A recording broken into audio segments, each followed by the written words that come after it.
Okay, I'm going to start this by saying I don't like dogs.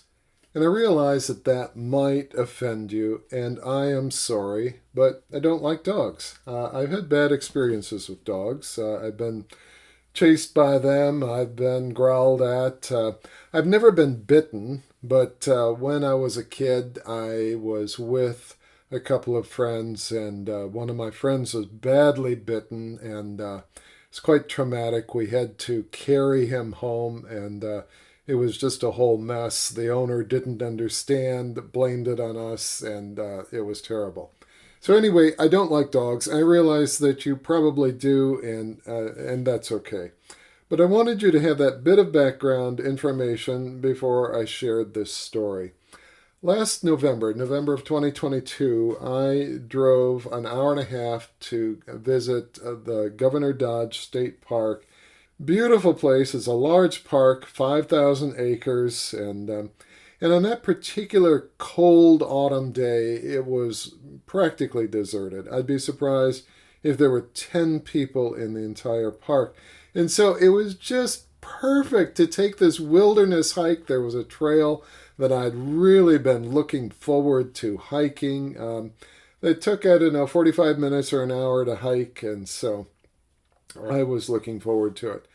Anyway, I'm walking along and I see up in the distance, coming around the corner, what looked to me to be a coyote. And I wasn't too bothered by that. At first, I had seen a coyote before while I was out hiking. He took one look at me and just kept on going about his business. He didn't seem interested in me. He didn't seem afraid of me. He just didn't want to have anything to do with me, and so he kept on going. And so I figured that that's what would happen here. But anyway, he just stood there for a moment, and then he was joined by another animal, which in the distance I assumed was just another coyote. And that was kind of strange to me because I wasn't aware that coyotes traveled in pairs or in packs. I thought that they were solitary animals, but I could be wrong there. So they both stood there and looked at me, and then something happened that I did not expect. They started running toward me. And I'm like, whoa, you know? I'm just trying to figure out what are my options. I can't call 911 because by the time anybody gets here, if I even had a cell signal, which I probably didn't, but by the time somebody got there, it would be too late. And I couldn't climb a tree because in this particular part of the trail, there were no trees. So I was stuck. And I knew that if I didn't do something to change the equation, that they would see themselves as predators and me as the prey. So then my mind went back to something that a friend of mine told me years earlier. She had spent a few months in Africa on a game reserve, and one of the things that the locals told her is they said, if you ever encounter a lion when you're out in the wild, do not turn around and do not run. If you run, you die. They told her that the right thing to do is to walk slowly toward the lion, clapping your hands, not just little tiny claps, but great big claps, all the way from the shoulder. Clap your hands because it will convince the lion that you are the predator and they are the prey. And so, having no better plan, that's what I did. I started walking toward these two coyotes with my hands clapping over my head, big claps, walking slowly toward them. At first, nothing happened, but as they started getting closer, I realized, wait a second, these animals look too big to be coyotes. Are they wolves? And I wasn't aware that wolves ranged this far south in Wisconsin. I thought that they were a northern Wisconsin thing, but they looked way too big to be coyotes. And do wolves attack people? I hadn't heard of that. I mean, I think it's possible, but I think normally wolves leave people completely alone. And then as they got closer, I realized, well, that second animal doesn't look like a coyote or a wolf at all. I realized that the second animal was a pit bull, and the animal in front was a German shepherd. And I'm there, still walking toward them, clapping my hands over my head, thinking to myself, what are my chances against a German shepherd and a pit bull? What are my chances? I don't have a weapon. There aren't even any sticks laying around, so it's me and my bare hands up against a German shepherd and a pit bull. And there were no humans in sight. I just had to assume that these were feral dogs. And I had run across a feral dog before when I was hiking, and it just took one look at me and took off. But these two were still coming. And I was stuck, I had no other plan. I just kept walking toward them, hoping that something would happen. So let me pause here and ask you a question that you probably think is just completely from left field, but I promise you it's related. And that is this: what causes are you supporting? What are you behind? What are you trying to do to heal or help your world or bring justice to your world or whatever? What causes are you supporting? And I promise you there's a connection to this story. And let me ask a little follow-up question. If you get what you want, who are the winners and who are the losers? So anyway, think about that, and back to the story. The pit bull and the German shepherd are getting uncomfortably close. The German shepherd is in the lead, and then all of a sudden the pit bull stopped.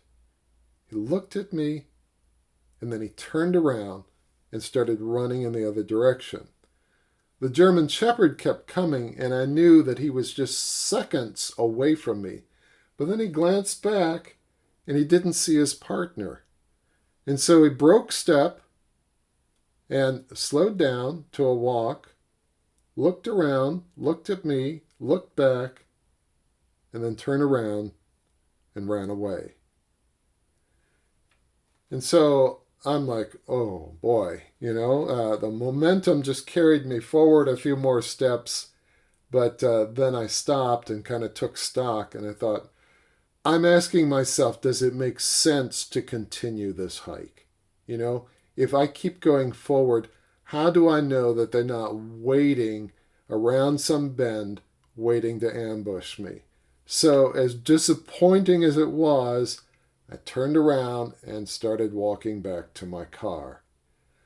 I was almost to my car when I glanced back, and here, in the process of overtaking me, was a woman and her 3 dogs. And guess what? 2 of those dogs were the dogs that had been running toward me.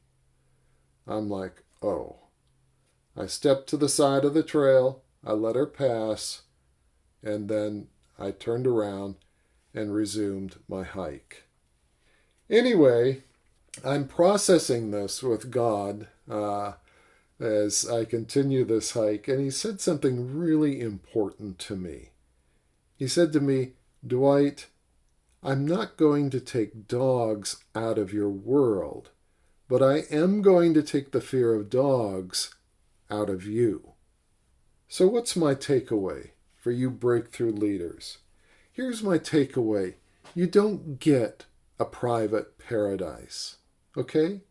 I mean, I might love to have a world where there are no dogs, because dogs for me are just a creature that makes me feel uncomfortable.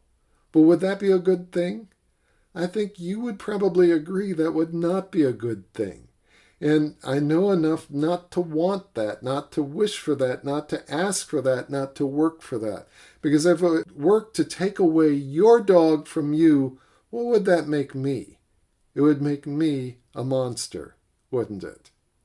It is like Hitler wanted a world with no Jews. I might want a world with no dogs, but trying to do that would not be good. just as Hitler trying to create a world without Jews caused untold misery and 70 million deaths. So we don't get a private paradise. As breakthrough leaders, we need to look at the big picture. We need to look at how our cause, our attempt at bringing justice to our world, our attempt to bring help and healing, how it's going to affect everyone. And we need to look, who are the winners and who are the losers? And is it okay that we're trying to do something to create those losers? We need to look at how what we're trying to do affects everyone and ask God for wisdom that creates the kind of paradise that He wants to build, not the private paradise that we might want to build. Anyway, this is a story that I share in my latest book, Strap In, This Could Be a Bumpy Ride, The Inner Journey of Breakthrough Leaders. And I share stories like this in most of my books, and I will certainly leave a link to my author page on Amazon so you can explore those. And I just want to say this, if you post a video review of any of my books, please leave the link in the comments below because I definitely want to watch it. And if I like it, I will add it to the list. And one more thing, one person with a share button can make a big difference for many people. So I thank you for sharing, liking, subscribing, commenting. All of it helps, and I appreciate it all. My name is Dwight Clow, and I hope you have a fantastic day. Thanks so much.